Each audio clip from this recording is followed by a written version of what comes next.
Hello friends, welcome back to my channel. मैं शालिनी अपने channel online study with Shalini में आप लोग का स्वागत करती हूं। तो मैं आज आप लोग के लिए नए वीडियो लेके आई हूं जिसमें मैं केवीएस पीआरटी में आपको क्या क्या पढ़ना है और कौन कौन सी बुक बेस्ट है वो मैं आपको आज बताऊंगी। तो केवीएस पीआरटी का जो है सिलेबस आपने देख ही लिया होगा कि पेपर पैटर्न क्या है। आपका 180 नंबर का पेपर होगा जिसमें जो है पार्ट वाइज बटा हुआ है, जिसमें आपका 10 नंबर का हिंदी है, 10 नंबर इंग्लिश है, 5-5 नंबर में आपके जो है कंप्यूटर और रीजनिंग है, 10 नंबर में आपका जो है करंट अफेयर एंड जीके है।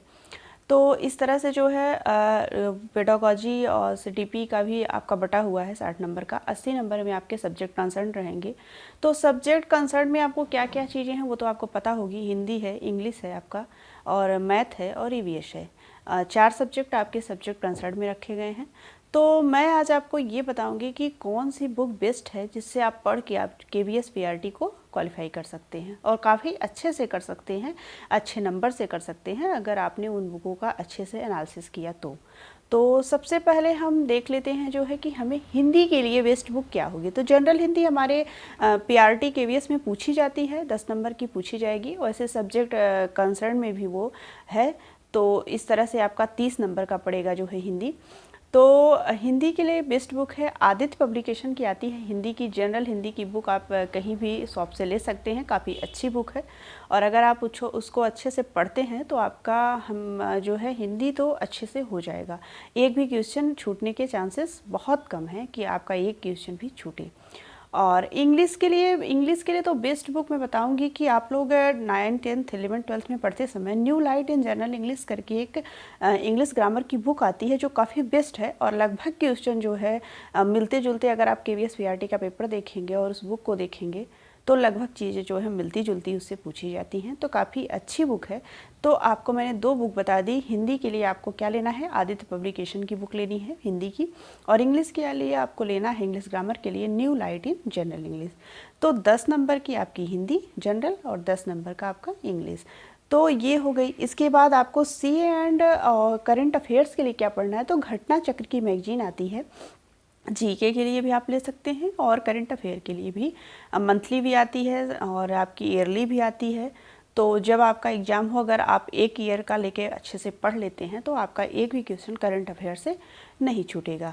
और कंप्यूटर की बात करें तो कंप्यूटर के लिए आपको कुछ नहीं करना है। कंप्यूटर के लिए आपको लूसेंट की बुक लेनी है क्योंकि 5 नंबर का आपका पूछेगा और बेसिक से ही पूछता है। तो लगभग अगर आप कंप्यूटर के लिए लूसेंट की बुक लेके अच्छे से पढ़ लेते हैं तो आपका जो है काफ़ी हो जाएगा, नहीं 5 तो आपके 3 से 4 क्वेश्चन उससे सही हो जाएंगे। तो मैंने आपको 4 सब्जेक्ट के लिए आपको बता दिया। तो लास्ट में आपका आता है जो है आपको सीडीपी के लिए क्या पढ़ना है, साइकोलॉजी में आपको क्या पढ़ना है। तो साइकोलॉजी के लिए आपको यूथ पब्लिकेशन की बुक लेनी है। काफ़ी अच्छी बुक होती है और उसमें डिटेल में दिया भी होता है कि जो क्वेश्चन पिछले पूछे गए हैं उनका एनालिसिस आप करिए और प्लस जो है उसमें डिटेल में दिया वो सब पढ़ लीजिए। तो आपका जो है साइकोलॉजी आराम से हो जाएगा।